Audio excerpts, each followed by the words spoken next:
Josué nunca fue soberbio, nunca fue arrogante, nunca se jactó de lo que no. Al contrario, aunque tenía de qué jactarse, siempre se humilló, siempre por su pueblo, para ver cómo su vida podía servir mejor a su generación. Y vemos que esa era parte de la enseñanza de Saúl, enseñar la humildad. Continuamos, si retomamos los conceptos que explicamos de Bereshit, o sea, obviamente en Filipenses, todo ser humano fue creado a la imagen de Elohim, con el potencial de manifestarle en este mundo de acuerdo a las 10 sefirot que le fueron otorgadas. Aquí Saúl ve en la persona del Mashiach el ejemplo máximo en la proyección del ser en Elohim. O sea, esta es la interpretación de Saúl. Él así veía a su maestro y él decía, no hay otra forma más grandiosa de poder captar la esencia de Boré Olam que es viendo al Mashiach. Esta es la enseñanza de Saúl. Podemos aceptarla o no, rechazarla, decir está loco, es un ignorante, eso es otra cosa. Pero eso es lo que él está transmitiendo en su carta, no está transmitiendo que él sea Dios. O que antes haya sido Dios y que se transformó en humano y otra vez vuelve a ser Dios, tampoco está enseñando esa cosa. El punto que sigue dice, en Colosenses 1:19, encontramos la expresión pleroma, katoi kestai, que también es usada para afirmar la supuesta deidad de Jesús. El término pleroma significa plenitud y la palabra katoi kestai transmite la idea de habitar o morar. Está por demás seguir explicando cuál es el sentido de tales términos, habiendo explicado ya el contexto. Eso lo puse dentro del texto, pero ya que estamos aquí, si en él va a habitar la plenitud es porque no la tenía. Viene a habitar en él, ¿no? Nosotros habitamos un cuerpo que un día vamos a dejar y nos iremos. Esa plenitud de toda esa rueda de la sefirot, de todo ese carácter del Boré Olam vino y habitó en el Mashiach de la manera más impresionante. Así lo anuncia Saúl. Vino y habitó en él, no que él era, porque no podríamos decir que habitó en él si él ya era, ya estaba en él desde que nací, siempre fue así. Ya no concuerda con esas palabras tampoco. Dice que también la Ruach vino en su inmersión, ¿no? Y que fue lleno de la Ruach de Elohim, del Espíritu de Dios, y fue lleno, o sea que no estaba en él, pero vino y lo llenó. Lo mismo, la plenitud no estaba en él como tal, pero habitó en él. Y nosotros analizamos nuestra vida, ya estamos en la plenitud, pero si seguimos en el camino, vendrá esa plenitud a nosotros y habitará en nosotros. Por eso también Saúl decía que somos un templo, un lugar donde él pueda habitar. Y lo dice porque somos Dios o porque Elohim puede venir y habitar en nosotros, hacer su morada. Todo ser humano está en potencia, en posibilidad de ser templo para que él habite. Y si implica esa palabra de habitar es porque no somos nosotros él, nosotros no somos Elohim, sino que sí podemos prepararnos y ser un templo donde él viva, donde él habite y siempre esté y no se vaya, porque se podría ir. Por eso vemos que el Satán le tentaba para quitarle la rúa que ya le había sido depositada en su inmersión, ¿no vino? Después de que él es sumergido y es lleno de las rúas de Elohim, va al desierto y ahí está el Satán combatiéndole para extraerle lo que le había dado, esa plenitud. Y no estamos hablando acá nada de cosas de Dios, de dioses griegos. Evidencia en el Tanaj es prácticamente el último punto. Hay citas, Oseas 11:9. ¿Qué dirían ustedes de esta cita? Vamos a buscarla. Oseas 11:9.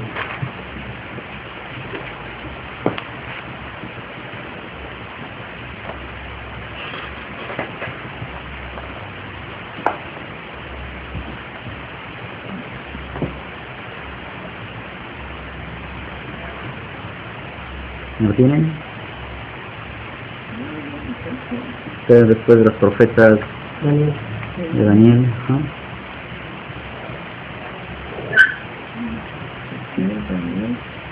O sea,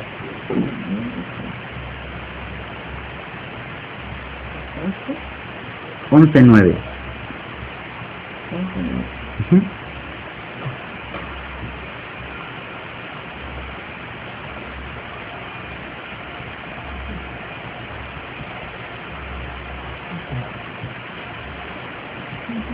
11:9 dice así: no ejecutaré el ardor de mi ira, ni volveré para destruir a Efraín, porque Dios soy y no hombre, el santo en medio de ti, y no entraré en la ciudad. Si el que está hablando aquí es el Creador y le está comunicando a Oseas un mensaje y le dice que él no es un hombre, él no es un humano, ¿qué tendríamos que hacer ante una afirmación de estas de que Saúl enseñó que un hombre sí puede ser Dios, o al menos el Mesías, ¿no? Y él dice desde antes que él no es un humano? Una de dos, tenemos que corregir a alguno de los dos. O Pablo está mal, o Oseas está mal, o una tercera, o los que interpretan son los que están mal, ¿no? Aquí lo está diciendo, yo le dije al hermano Alex, no, que como tú lo demuestras, yo digo, lee ese texto y entiéndalo, y usted déle sentido. No, pero te imaginas si yo me paro y yo digo esto que no es Dios. Pues si es mentira, no lo diga, si es verdad, dígalo. Pero no se lo estoy enseñando yo, ahí lo dijo, o sea, si no, el mentiroso es él. Usted no quede como mentiroso, vamos a decir que él es el mentiroso. No nos peleemos, ni usted ni yo, él es el mentiroso, ¿no? Es un profeta, no es cualquier gente, no es cualquier maestro, pastor, erudito bíblico, como ellos se dan títulos, el gran erudito bíblico, el que indagó en los textos griegos, consagrando su vida al estudio del griego del Nuevo Testamento. Ahí está Oseas, y ahí están los intérpretes del cristianismo. ¿Quién tendría la razón? Así lo dice él, y en su misma traducción así lo dice, ¿no? Eso es un punto. Vamos al siguiente, Éxodo 7:1, Shemot 7:1. Éxodo 7:1, Shemot.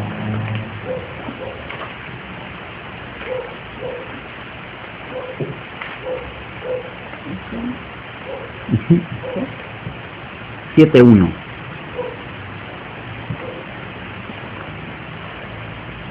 Esto alguna vez ya lo habíamos comentado cuando estudiamos lo de las sefirot, lo de las plagas. Dice así en la traducción al español: Jehová dijo a Moisés, mira, yo te he constituido Dios para Faraón, y tu hermano Aarón será tu profeta. Pero ponen Dios en minúscula, ¿no? Pero bueno, finalmente es la palabra Elohim, o él, es el término él, es el Moshe. O sea, como si estuviese fundido el nombre de Moshe con la esencia de Elohim. Pero ¿a quién se le ocurrió alguna vez pensar que Moisés, porque le está diciendo que él es Dios delante de Faraón, le está diciendo que es un Dios encarnado? ¿Quién alguna vez pensó eso en el pueblo de Israel? Estaba aplicando el término él, que viene de Elohim, al nombre de Moshe. Pero nadie pensó que él era un Dios encarnado, porque Elohim mismo le dice, tú eres mi representante ante Faraón. Y como vimos, él ejecutó muchas sentencias, porque un Elohim es lo que hace: ejecutar juicios, sentencias, equidad, traer justicia a la tierra. Ese es su deber. Que lo haga bien o que lo haga mal, ese es otro asunto, pero eso es lo que le confiere el título de Elohim. Y a eso había sido enviado Moshe, a llevar equidad y libertad, justicia al pueblo que estaba siendo esclavizado. No tiene nada que ver con otras ideas. Y aquí nadie dice que él sea un Dios hecho carne, y se le aplica el término él, que deriva de Elohim. El siguiente, no quise citar más, Samuel, el primer libro de Samuel 15:29.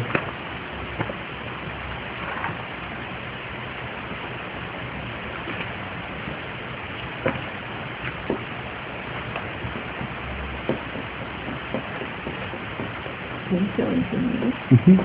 15:29 dice así: además, el que es la gloria de Israel no mentirá, ni se arrepentirá, porque no es hombre para que se arrepienta. ¿Y qué diríamos de él? O sea, nosotros, como humanos, decidimos cosas y luego nos arrepentimos. Pero Elohim no se arrepiente. Él puede tener misericordia de alguien, pero la misericordia actúa en función de nuestra actitud, a consecuencia de, no porque Él se sienta equivocado, no porque, ay, sí, creo que me pasé de la mano. Él siempre juzga con justicia y lo que es. Pero cuando nosotros somos merecedores de un castigo muy cruel o muy duro por nuestras acciones y cambiamos nuestra conducta, no es que Él se arrepiente de darnos lo que merecemos, sino que Él deja manifestar su misericordia porque está viendo un cambio de actitud en nosotros. No es porque, ay, sí, creo que me estaba pasando con este hombre, con este pueblo, con esta nación, ya no los voy a castigar. No, es por misericordia, no porque Él esté en error. Por eso dice aquí, además el que es la gloria de Israel no mentirá ni se arrepentirá porque no es hombre. Y también podríamos decir lo mismo. ¿Qué vamos a hacer? Vamos a ir a decirle a Samuel, oye, redactaste mal tu libro. ¿Qué no sabías que después iba a venir la gran revelación y lo que tú dices no es consecuente con lo que vamos a nosotros a decir del Masías? Tal vez digan, es que él no tenía la revelación, pero se supone que la escritura no se contradice. O la revelación de los que vinieron después es mejor que la de los antiguos. ¿Que no se supone que la de los que vinieron después tiene su base en los anteriores? Y eso es lo que no respetamos. Respetamos más la opinión humana, por eso Yehoshua siempre les hacía la crítica así muy contundente. Ustedes siguen doctrinas humanas.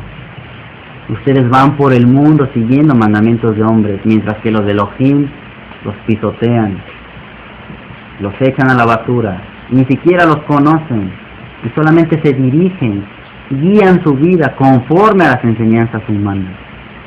El consejo de Elohim no está en ustedes, ustedes no pueden estar al frente de esta nación. Y expone muchas parábolas, donde les hace ver que eran obreros que defraudaban al que los había contratado, ¿no? Eran obreros infieles, que no dedicaban su vida al máximo a la escritura. Y está haciendo la crítica sobre su pueblo. ¿Qué decir de una mentalidad, de una nación extraña, que tiene un lenguaje extraño, que todo esto lo entiende a base de las filosofías griegas? Y ya por último, el texto a Timoteo que escribe aquí, dice así, Shaul explica a Timoteo, Timoteo 6, del 15 al 16, lo tienen en las hojas, la cual a su tiempo mostrará el bienaventurado y solo soberano, Rey de reyes y Señor de señores, el único que tiene inmortalidad, que habita en luz inaccesible, a quien ninguno de los hombres ha visto ni puede ver, el cual sea la honra y el imperio sempiterno.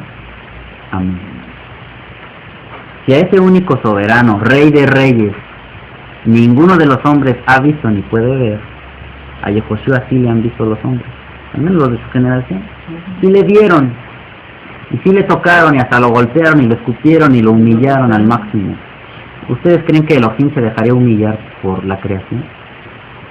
¿Ustedes creen que él aceptaría que un humano torcido, inclinado al mal, le escupiera el rostro? O sea, ¿quién se ha creído el ser humano que cree que puede pensar que es capaz de escupirle el rostro a Dios, de pisotearlo? Yo no quise extenderme más, pero la enseñanza cristiana común dice que si Dios no hubiese muerto para salvarnos, no serviría de nada, porque Dios tenía que sufrir el rescate de la humanidad. Fíjense hasta dónde se proyecta el cristianismo. Ahí tengo el libro. Quería incluirlo, pero sí iba a extender mucho la enseñanza. No tiene el poder, ¿no? Ajá. Dicen que cualquier salvador que fuera solamente de origen humano y que no nos transmitiera la idea de que es Dios el que está sufriendo para rescatarnos, no sirve. Así dicen los teólogos, los eruditos. los especialistas en el griego. Qué bueno que sepan tanto griego porque no saben nada de Israel. Dicen que un salvador que no fuera Dios no sirve para salvar. Tenía que ser Dios sufriendo por el humano para salvarlo. Fíjense hasta dónde han rebajado y pisoteado la imagen de Hashem, mientras que antes cuando alguien tocaba el arca se moría, ¿no? Ni siquiera la podían ver y era el arca, ni siquiera era él, era el arca donde estaba la presencia de Elohim. El que la tocaba se moría instantáneamente. ¿Cómo es que ahora no somos salvos si no muere Dios por nosotros? Y si dijéramos que Jesús no es Dios, entonces ese Salvador no sirve, porque un simple humano nunca podría satisfacer las demandas de Dios. Solamente Dios podría morir para satisfacerse a sí mismo. Y ahí tengo el libro, quería mostrárselo, para que vean cómo han fomentado todo eso. Y ya no hablamos de los concilios de Nicea, de puros paganos ahí hablando los temas de la Escritura. La gente que no conocía nada, no había ni un solo judío en los concilios romanos, puros paganos, puros intereses políticos de dominar y someter a la gente en base a la religión, nunca de traer vida, nunca de bendecir, de construir un mundo mejor, siempre saber cómo los dominamos. Tenemos que inventar algo para que se sometan a mi poder, algo que aprovechándonos de su idolatría nos deje dominarlos y seguirlos pisoteando. Eso es lo que nos ha transmitido la religión y muchos ahora lo siguen defendiendo. Por eso yo les decía, es una exigencia que sepamos de dónde surgen nuestras creencias. Y nadie está obligado a decir, bueno, como ya nos enseñaste todo eso, pues ya no vamos a creer. No, si tú lo consideras que esta palabra, si este mensaje es verdadero y te trae bien a tu vida, estás en tu libertad de aceptarlo. Si te crea conflictos, échalo a la basura, no sirve de nada. Nadie está obligado a creer así nada. Pero exponemos y por eso damos la explicación de por qué no creemos algunos. Lo que siempre se expone. No vamos a estar peleando, no odiamos a nadie, pero tampoco nos van a ir a vender sus espejitos, ¿verdad? A cambio del oro que está impreso en las letras hebreas. No nos van a venir a apantallar con sus espejitos los españoles, a decirnos de sus dioses paganos, de sus pedazos de trapo y pedazos de fierro que adoran, y a quitarle su gloria, pretender quitarle su gloria al Dios hebreo. Bueno, pues así termina esta exposición.